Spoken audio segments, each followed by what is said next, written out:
Come with me and my invisible dad to the Royal Air Force Museum located at the beautiful town of Cosford, making this place a wonderful attraction for locals and other people outside of Cosford to come along and see this wondrous place. It has a lot of aircraft being stored inside here from different eras, and apart from that, there's a lot of cars, modern ones of course, being parked so far for visitors to come along and see what's inside. There's heaps to get into this video. First off, there's actually quite a short warning to put up later on in this video.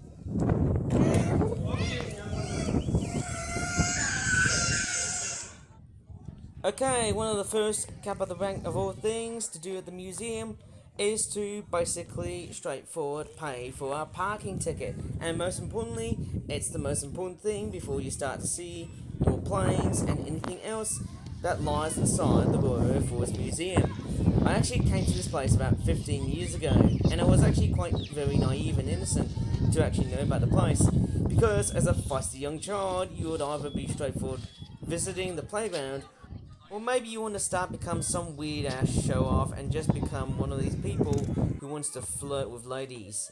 But no, let's not go there, because hey, YouTube is straightforward against this all. Now, what's very important about the Royal Air Force Museum is that it's straightforward well known for having one of its large collections of military vehicles, including planes, helicopters, and various bits of paraphernalia, which I really want to know about. Now, what's very amazing about my trip to the Royal Air Force Museum is that it's highly comparable to that of the Dudley Zoo trip that I did a week after this trip right here. But hey, since this video is very much delayed, why not go ahead and give this video a good chance and see how much money it gets on?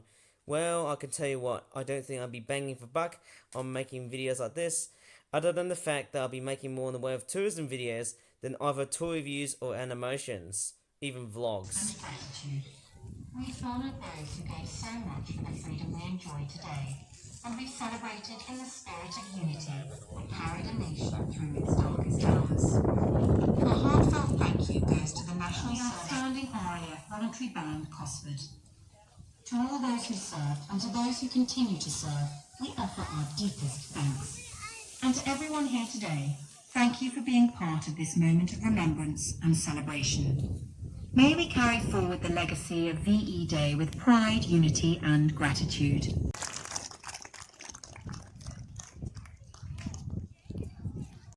Oh yeah, it's one of the most highly great coincidences that I've actually had to really show to you throughout YouTube, is that the video was shot just about 2 days just after VE Day. I almost think it's Veterans Day, but this is not the United States of America, this is the UK, because we are dealing with historical moments so far, an anniversary, if you like to put it this way, because it's been 80 years ever since we have got a victory in Europe in our hands, and that's what VE stands for. And yes, it was a big public festival at that time, because hey, clearly this really marks almost something else. I wouldn't say it's a centenary, but boy, it is just so amazing looking at all the different types of old aircraft that I saw at the museum, in particular the Spitfire. And mind you, before I get into the Spitfire of just how amazing those planes are, it really just goes to show you on how much gratitude and how much courage this place has to offer. I do honestly think back to myself that a museum like the Royal Air Force Museum can really help miscellaneous people from different backgrounds to have a very amazing story of how this amazing condominium of all sorts of old aircraft have been built. And strangely enough, there's a lot of various information here that I might as well let you pause the video. Maybe you want to, but hey, I'm just being quick, but hey, it's a fantastic place and that's why I really love it. Oh yeah, the classic war-winning Spitfire, an amazing aircraft in so many ways. In fact, it's so awesome. In fact, there's other aircraft I really like. I also love the Messerschmitt 109 and the ME-262. Pretty awesome aircraft from Germany, but hey, let's stop mentioning the war, hey? This is stunning. I have to say that the war-winning Spitfire, it's an amazing aircraft in so many ways. Here's a look at the other side of the Spitfire aircraft, as you can see. There you go. It's a nice tail design. Is that a swallow? I can't really tell. Anyways, by seeing the rest of this amazing aircraft, mind you, after seeing that Spitfire, I might as well just walk away and find something else. Beautiful aircraft to see. My biggest feelings over the Royal Air Force Museum is that it really does bring back some various visual memories. Some of it might be associated with a lot of passion, nostalgia and sentimentalism, whereas others I can think the other way around as something that I really want to hinder visiting the place just because of a certain reason which I really don't like to talk about. I do have a funny feeling that a museum like the Royal Air Force Museum really does pay a very big price to really see how much effort it has gone into a very well beloved tourist attraction to actually really visit. One of the most amazing things about the Royal Air Force Museum is that it's open for basically at least March to October from about 10 to 5 pm, and November to February designates winter. And whenever you think about it, it's actually relatively good. And by the time when I visited this museum, and actually, this is sort of older stuff compared to what I've actually seen before. But then it's a bit very hard to tell, exactly whoever owns this, because we just don't know. It's quite a bit weird. Maybe, well, who knows? It's one of these things. It's one of these little mysteries in life. And whoever is going to be owning, one of, let's just say if someone was owning like one of those exhibitions and say, hey, whoever was owning it at that time must have been straightforward, very famous, or exactly whoever that person was, that he came from the generation. Because that's what I said before. It's one of these weird mysteries in life. You just cannot tell. It's very unknown and very, how would you say it? A little bit private, if you want to pretty much go ahead and expose some of this information on whoever is owning all of these models and displaying it on the museum for good. And it's fairly safe to say that a lot of the aircraft that you will tend to see is just straightforward a combination between modern and also vehicles that are just straightforward replicas of what you tend to see in the real world. In fact, it's a mixture between vehicles that are being made in the real world versus vehicles which are being made in the real world but are actually concept designs of the actual aircrafts that you're actually seeing. But then you don't actually see them because, hey, everything is secret squirrel. Everything is all kept in a very private basis. And that's what the Royal Air Force Museum is there to be straightforward, helpful of. While famous for displaying all kinds and all sorts of different things that the whole, Royal Air Force Museum has to deliver for, it really does make a whole bunch of sense that seeing all this old aircraft is a good classic example on the things that you're showing from the past. And it really is amazing to go from that era. But hey, let's not go ahead and mention the war, as I always keep on saying it, just as before. Ooh, are these things bombs or are those fuel tanks? Well, in that plane, these things are gonna be bombs. Big bombs.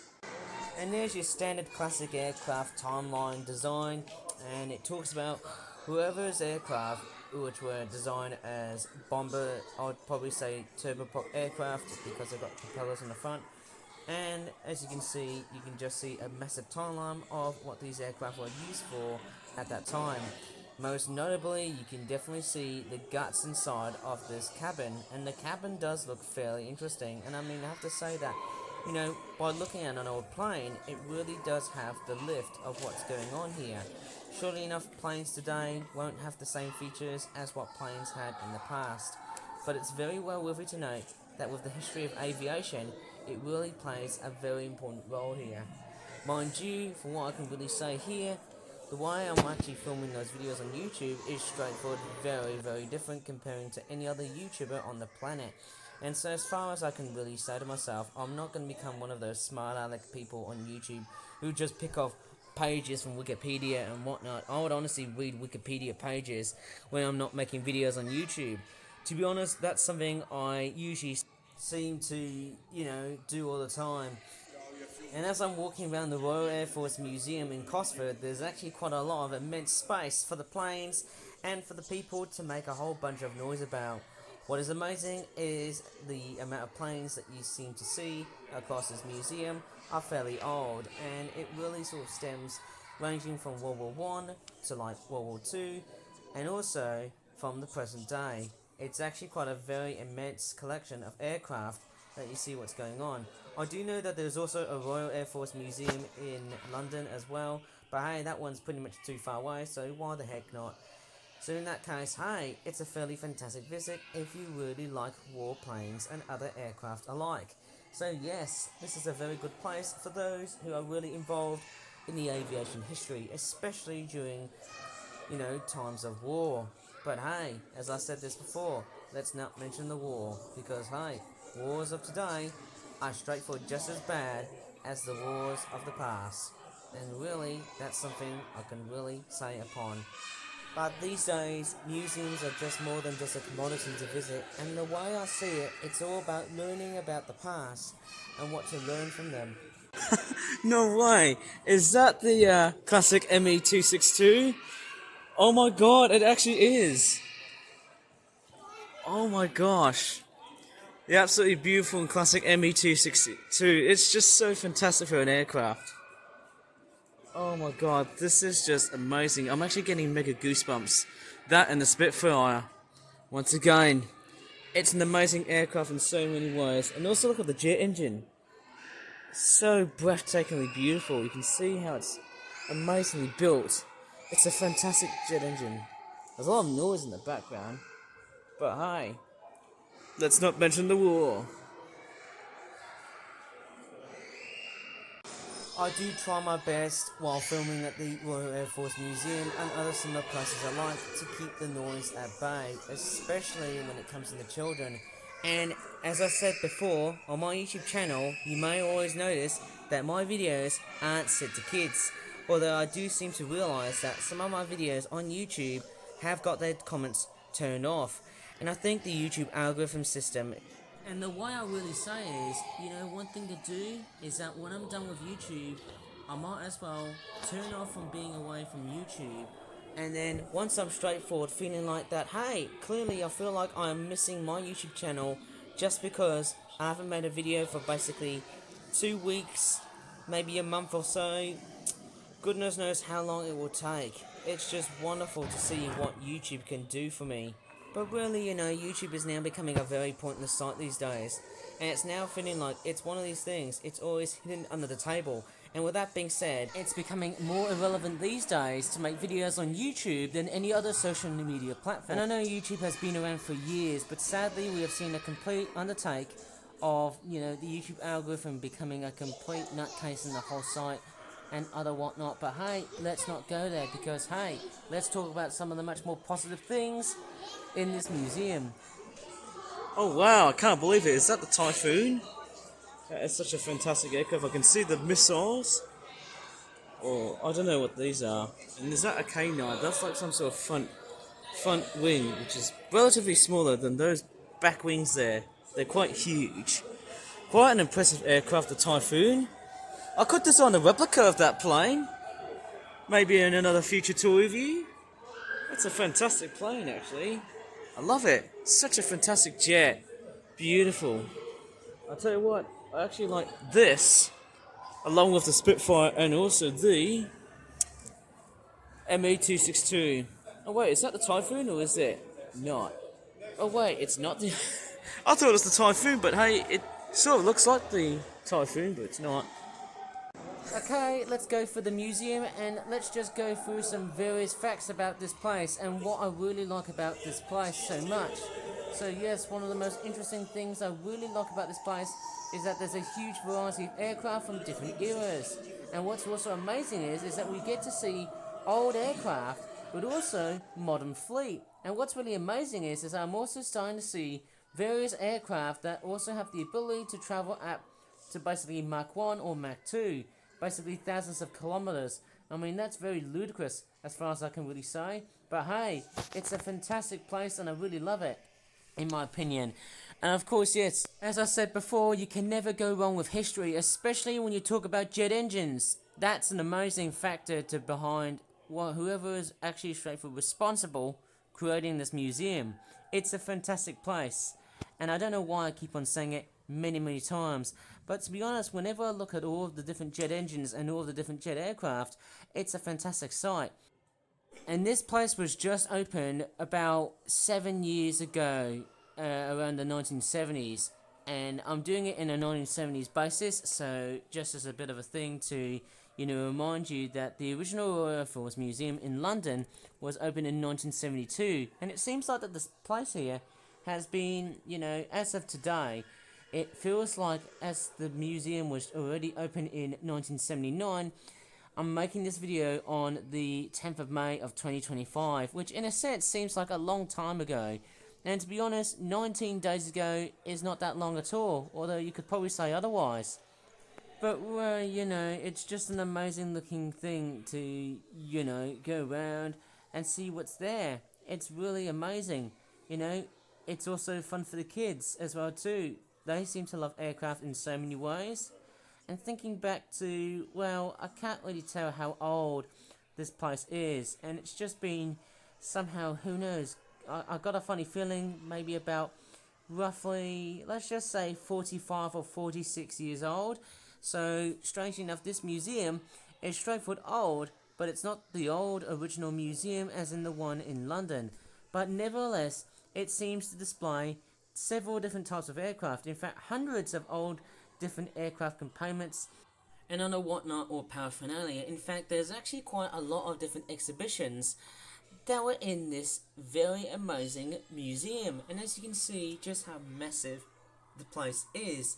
What's really interesting is that on a Wikipedia basis, I looked it up, and the number of visitors that were there in 2024 was roughly estimated to about 387,965, and that's actually quite a relatively large and fairly attractive place. This place overall seems to feel like that, wow, it really has its own trick on its sleeve.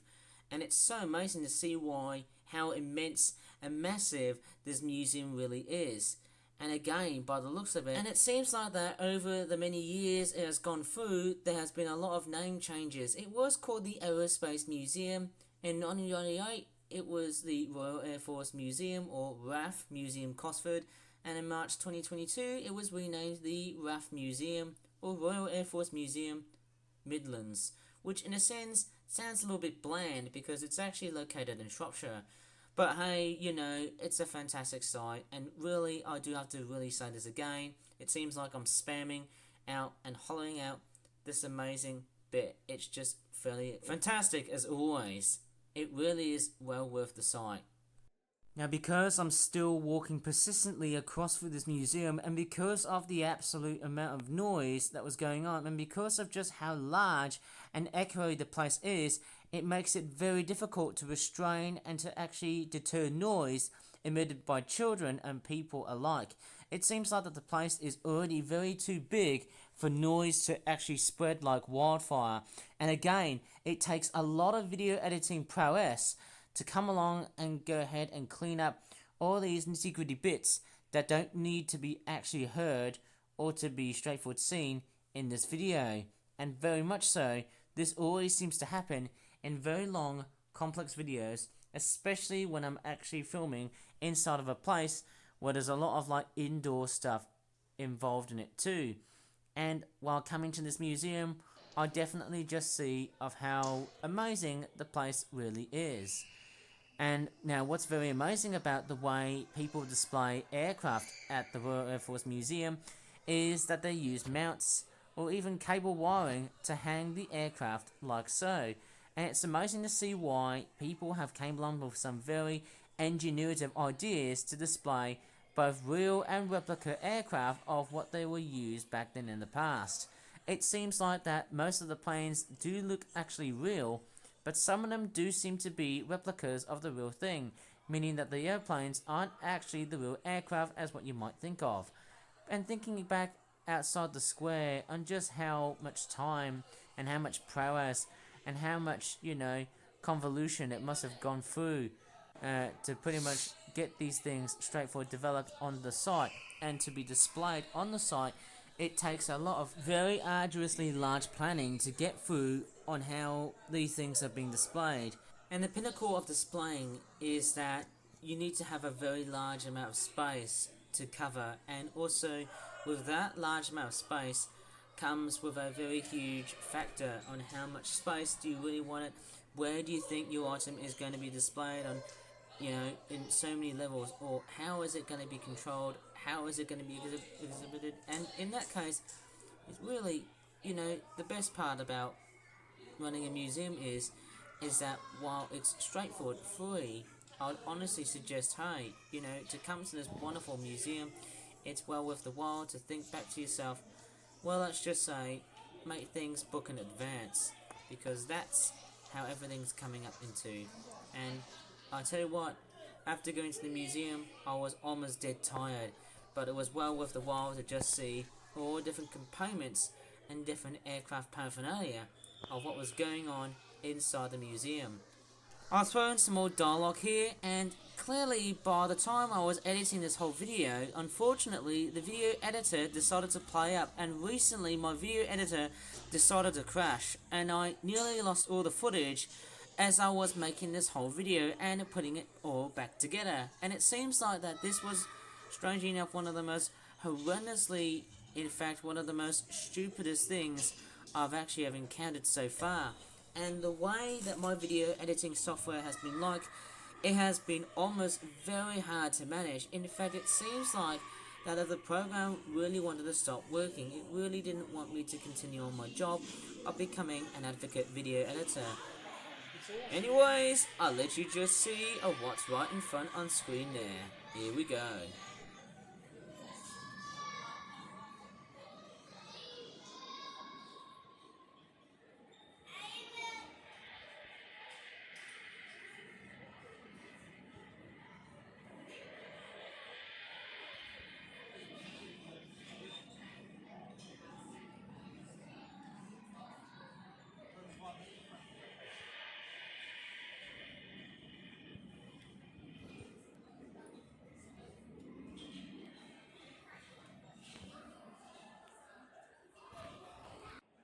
Well, hopefully if you really enjoyed so far throughout the rest of this whole video, and there's actually even more stuff that I've actually decided to film.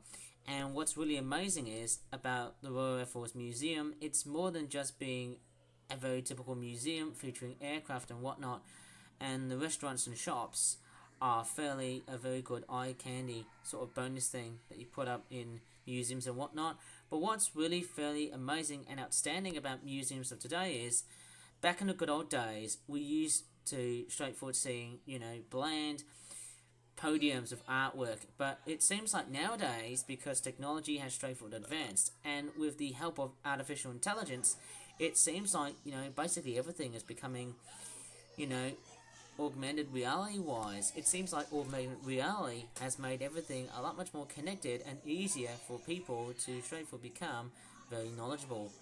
Hopefully, as I've captured around across the whole Royal Air Force Museum, and then you start to see just how massive and immense the place really is, it really sets everything all apart from all the other places that I've been so far during 2025. In fact, it's been one of the best places so far to really visit. And in that case, hey, it really is something how different it is these days. Personally, whenever I look at this museum, it really has got a lot of eye candy, and that eye candy, I feel, is something that I think really deserves something much more anything else than any other tourist attraction that I've actually decided to visit across, the rest of where I live.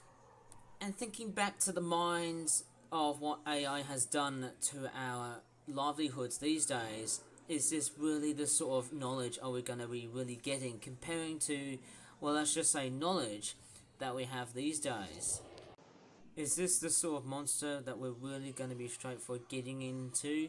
Or is this the sort of beast that we really want to straightforward be very careful, or even in this case, straightforward refrain away from AI and move on to something else that we all truthfully well know and love of? Now, one thing I have been straightforward struggling against with YouTube these days is that the monster that's been around on the site is not just those AI bots, and I think what's really saddening about the YouTube of today is that when you're very much surrounded by those AI bots and you just get nothing from them. And of course, yes, that seems very unfair for a mannerism that seems to inundate the rest of what YouTube of today really has. And it seems like that probably one of the sadder aspects about YouTube of today is it really never seems to get better. But really, that's what YouTube is now becoming. It seems like that as years go by, it seems to, upgrade more in a sense in the way of something that's really bad. I'd probably say downsize in a sense. For me, it seems like, do we really need to straightforward make much more edgier content these days on YouTube? And I'd honestly say yes. Well then, who knows? The YouTube algorithm really seems to, basically, in a sense, for me, it's a bit different. And the why I'm saying it's a bit different is because, YouTube has been going around for basically, let's just say, 20 years, and that 20-year period has been a complete and utter joke. It almost feels like we are literally in a complete and utter funeral now, and that's really saddening to hear. But from what I can work out, I've done some amazing, discoveries from other people who have actually been watching the way YouTube has changed things and how everything has been going on in the site. And I think it really sort of stems back to, basically everything ranging from the demonetization bot, the AI bots, the double flagging in videos, and also the copper site. Obviously that's actually something that I really seem to sincerely take upon, something that I'm very much not very aware of. And hey, if I'm becoming like a complete educational nutcase, well, who knows, maybe everything is set to be made for kids. Well, unfortunately, my YouTube channel is doomed if it just wants to continue being, well, let's just say, inundated by this complete nightmare on the site, and that is what YouTube is now going to be like these days.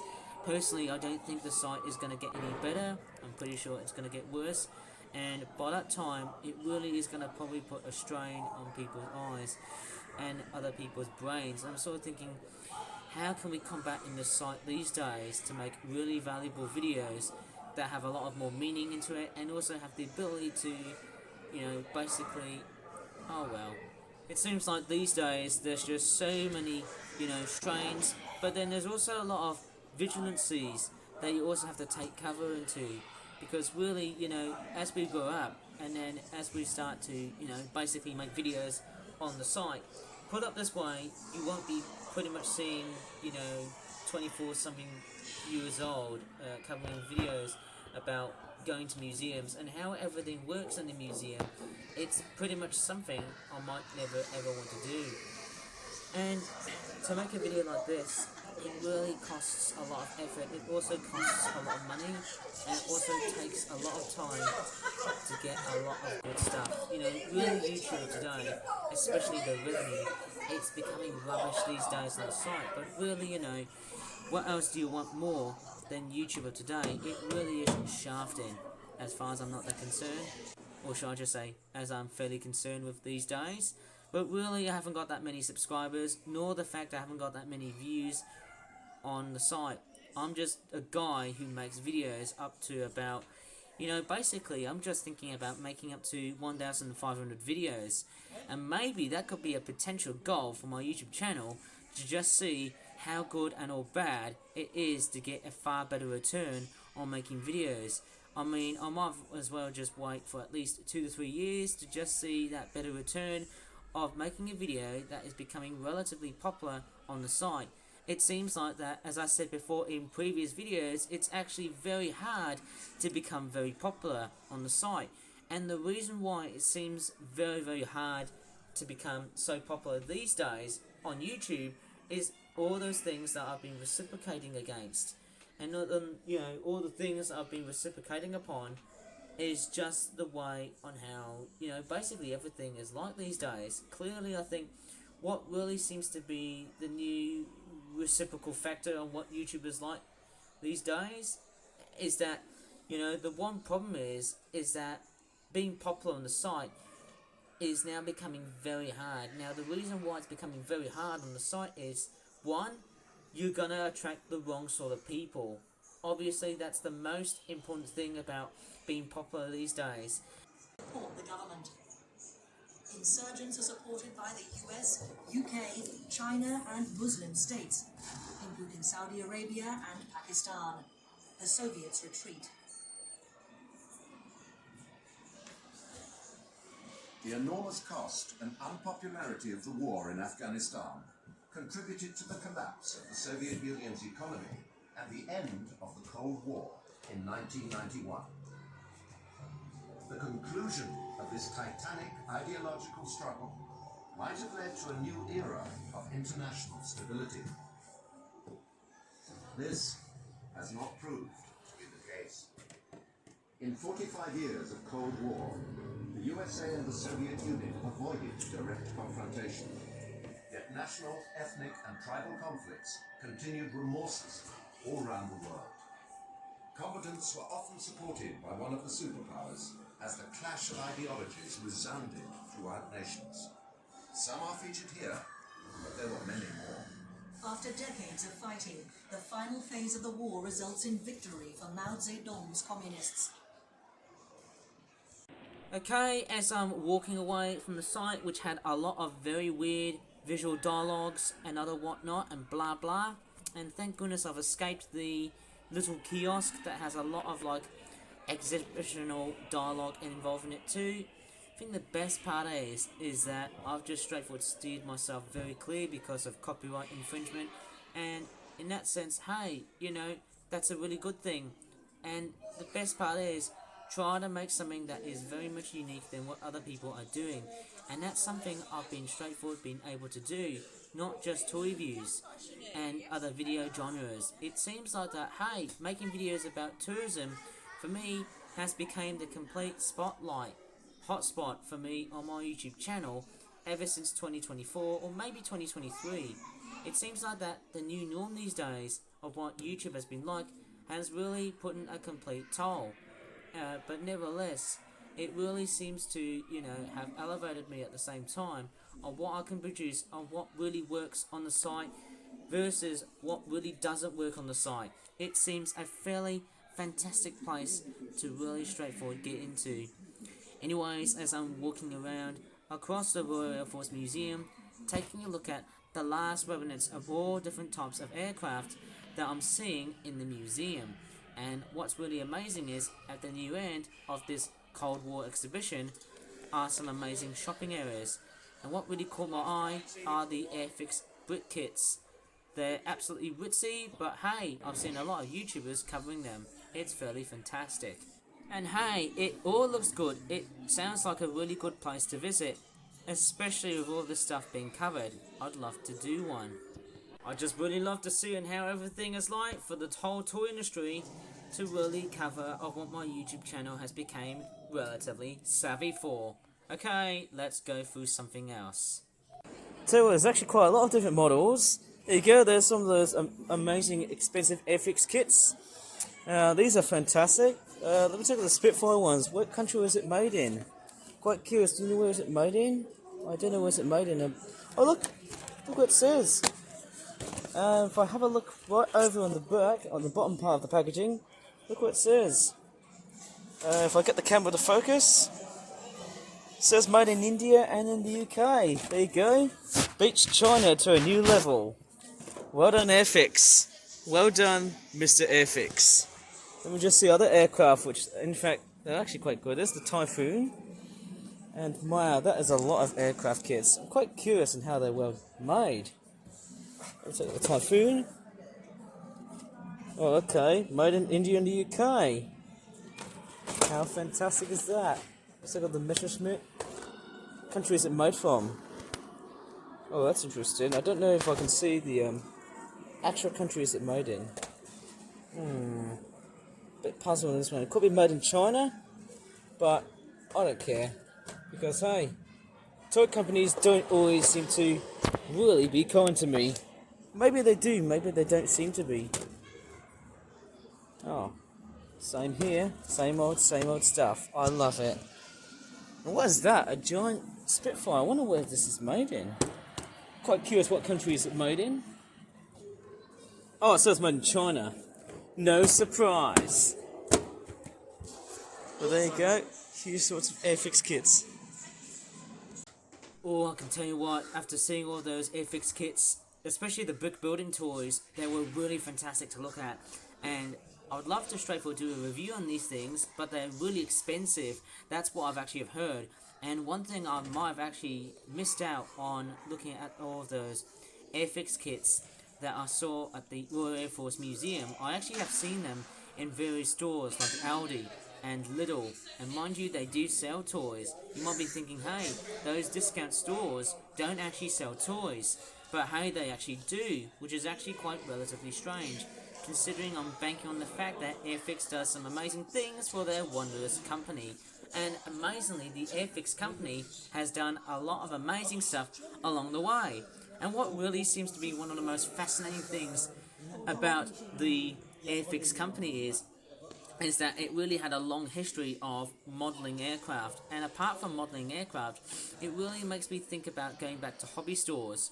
And I almost think back to, to a long time ago, since I was actually quite a bit of a crazy teenager when I used to straightforward control and basically fly model paper planes. And actually it's more to do with origami rather than just, the proper remote control planes that you often see in like toy stores and hobby stores. And because I really can't help myself speaking live in the camera again, Well, I forgot a let's see Chinook. how That much looks I've got a bit of fantastic. reaction to this Chinook helicopter and the Harrier jump jet. I think I just saw something that's really eye-catching. I just saw some sort of Chinook right there. Is that a Harrier jump jet? That's very cool. I just saw an amazing Airfix kit. That looks really awesome. Why is there a Chinook right here? Or is it a Chinook? I've got no idea what that is. What kind of double twin helicopter doodah with twin rotors and doodah?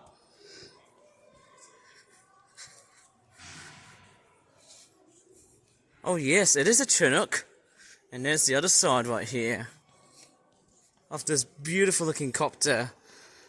There's the back of where you can store vehicles, and there's the cockpit. Amazing helicopter with twin rotors and doodah. I love it. This is fantastic. Might as well have a look at the Harrier jump jet.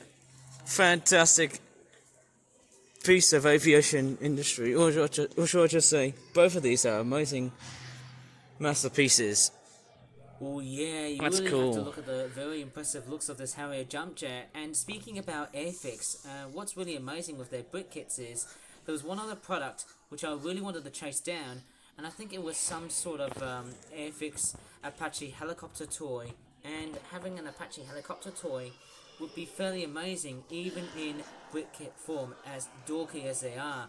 And as always, with that being said, let's just say brick set helicopters often can be quite dorky in so many levels. That will be straightforward, very humorous in so many ways.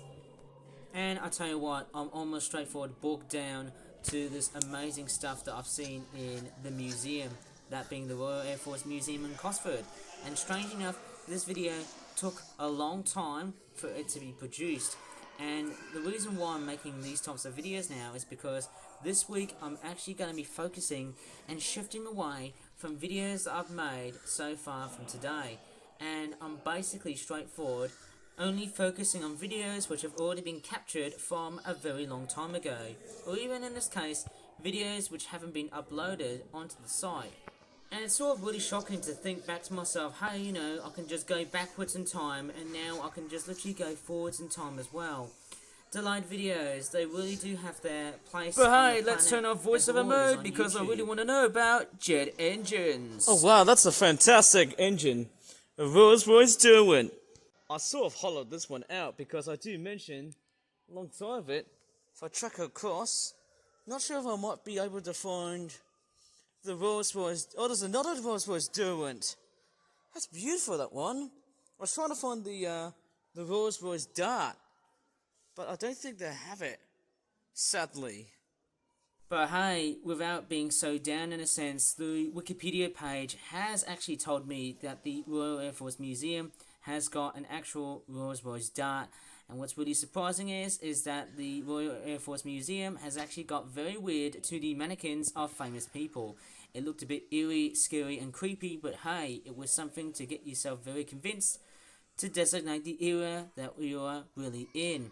And curiously, all of these exhibitions really rock so badly. I mean, they're not perfect, but they're not bad at the same time. Curiously, I have to say, it's a really awesome place. And as I can say this again, it is a fantastic place, and clearly that is something I can really enjoy upon.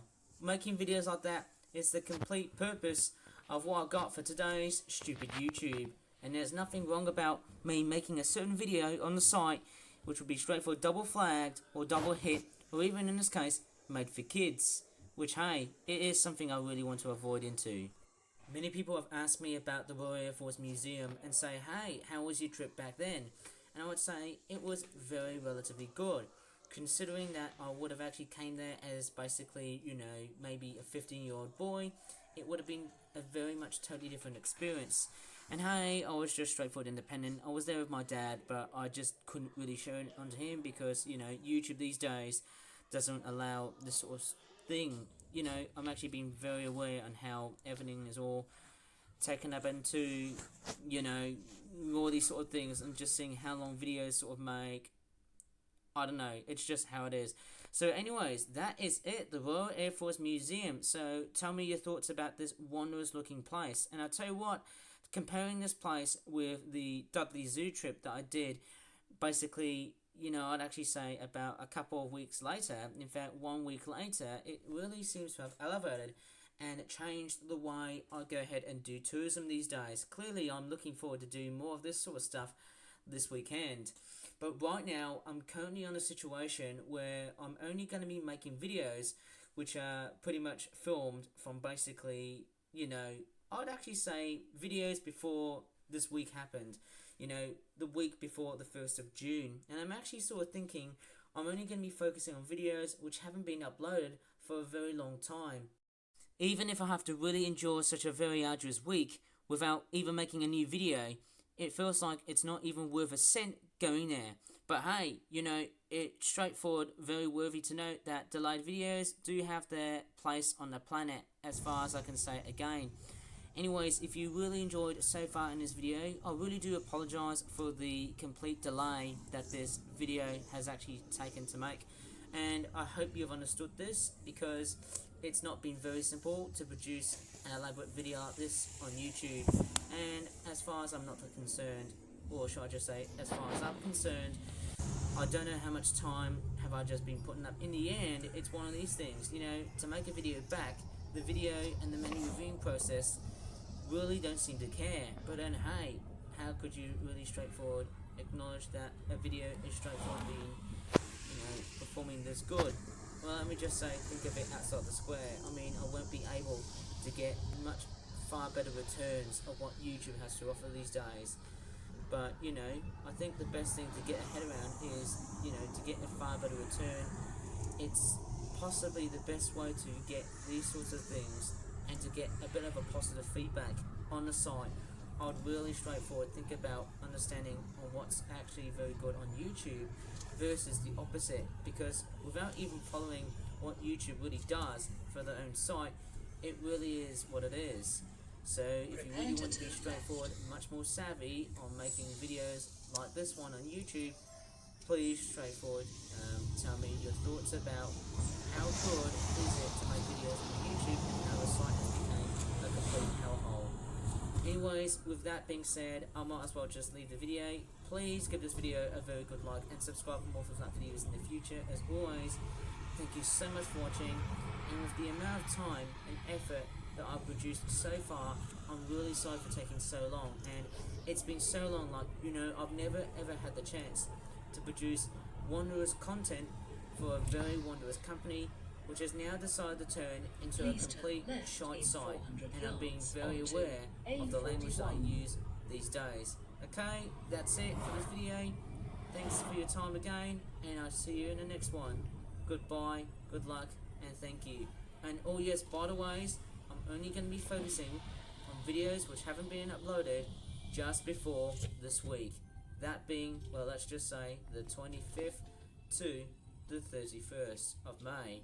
And I'm really Now up turn for it. left. Okay, that's it again. Bye now.